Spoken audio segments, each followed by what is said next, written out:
नित्य वसुदे देवरचे असादे, हे सर्व पंथ संप्रदाय एक दिसू दे, मतभेद नसू दे, या भारतात बंधुभाव नित्य वसुदे देवरची असादे.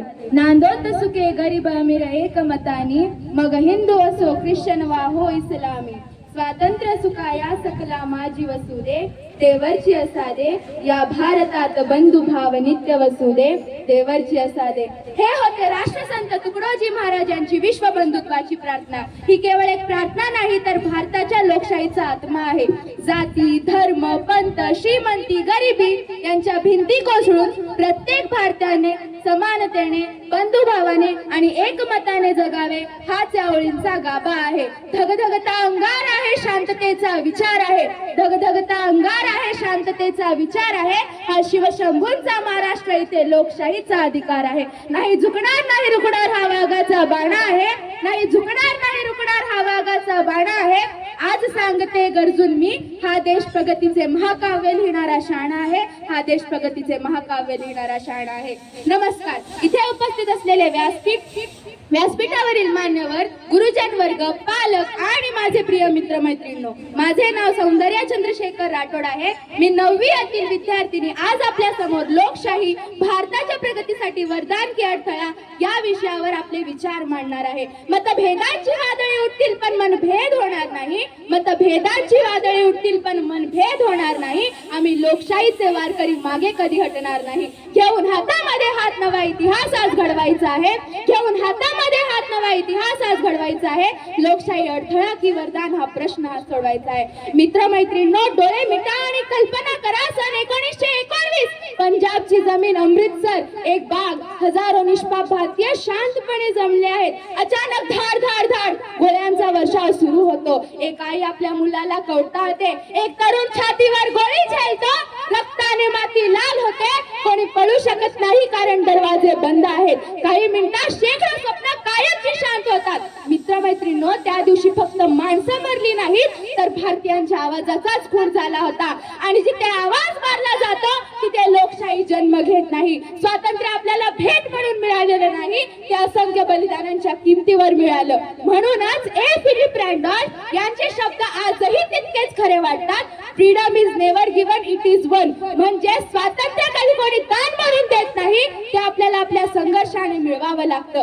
आज प्रत्येक जण म्हणेल लोकशाही म्हणजे लोकांचे, लोकांनी लोकांसाठी चालवलेले शासन. होय, हे आपण पुस्तकात वाचलं आहे. पण आज मी तुम्हाला एक वेगळाच प्रश्न विचारू इच्छिते. लोकशाही खरंच अडथळा आहे का, की लोकशाहीचा गैरवापर करणारी माणसं अडथळा आहेत? मित्र मैत्रिणींनो, डॉक्टर बाबासाहेब आंबेडकरांनी संविधान लिहिताना आपल्याला फक्त मतदानाचा अधिकारच दिला नाही तर काही जबाबदारी दिली. त्यांनी स्पष्ट इशारा दिला होता, however good a constitution may be, if those who are implementing it are not good, it will prove to be bad. मराठीत याचा अर्थ असा होतो की संविधान किती उत्कृष्ट असले तरी ते चालवणारी माणसं योग्य नसतील तर ते संविधानही निष्प्रभ ठरेल. मित्र मैत्रिणींनो, यावरून आपल्याला एक गोष्ट लक्षात येते की लोकशाही कधीच अपयशी ठरत नाही. अपयशी ठरतो तो तिचा गैरवापर करणारा माणूस. मतदानाच्या दिवशी आपण आपल्या बोटावर शाई लावतो, पण त्या शाईपेक्षा महत्वाचा असतो आपल्या विवेकाचा रंग. मत विकणारा नागरिक, चुकीला मुकसंमती देणारा नागरिक आणि कर्तव्य विसरणारा नागरिक हेच लोकशाही समोरचे खरे अडथळे आहेत. म्हणूनच संत तुकाराम महाराज म्हणतात, बोले तैसा चाले तयाची वंदावी पावले. फक्त भाषण देऊन, घोषणा करून किंवा टीका करून देश बदलत नाही, तर आपण जे बोलतो ते आपल्या कृतीतही उतरल्या पाहिजे. मित्र मैत्रिणींनो, लोकशाही एक सुंदर बाग आहे. संविधान तिची माती आहे, अधिकार तिचे फुलं आहेत आणि नागरिकांची जबाबदारी ती तर तिचे पाणी आहे. पाणी नसेल तर बाग कोमसते, त्याचप्रमाणे जबाबदारी नसेल तर महान लोकशाही दुर्बळ होते. लोकशाही म्हणजे फक्त सरकार बदलण्याची ताकद नव्हे तर स्वतःला बदलण्याची तयारी होय. लोकशाही म्हणजे फक्त अधिकार मागणं नव्हे तर कर्तव्य पार पाडण्याची प्रामाणिकता होय. लोकशाही म्हणजे फक्त इतरांकडे बोट दाखवणे नव्हे तर स्वतःच्या अंतःकरणात डोकवण्याचं धैर्य होय. The prize of democracy is eternal vigilance. म्हणजेच लोकशाही टिकवण्यासाठी सतत जागरूक राहावं लागतं. म्हणूनच आज मी ठामपणे म्हणू शकते, लोकशाही कधीच अडथळा ठरत नाही तर अडथळा आहे आपली निष्क्रियता, आपली उदासीनता आणि आपली जबाबदारी विसरण्याची सवय. शेवटी तुमच्याकडे एक पर्याय आहे. स्वार्थ निवडायचा की राष्ट्रहित, मुखप्रेक्षक बनायचं की जबाबदार नागरिक, फक्त अधिकार मागायचे की कर्तव्य हे पार पाडायचे, निर्णय तुमचा, भविष्य भारताचा.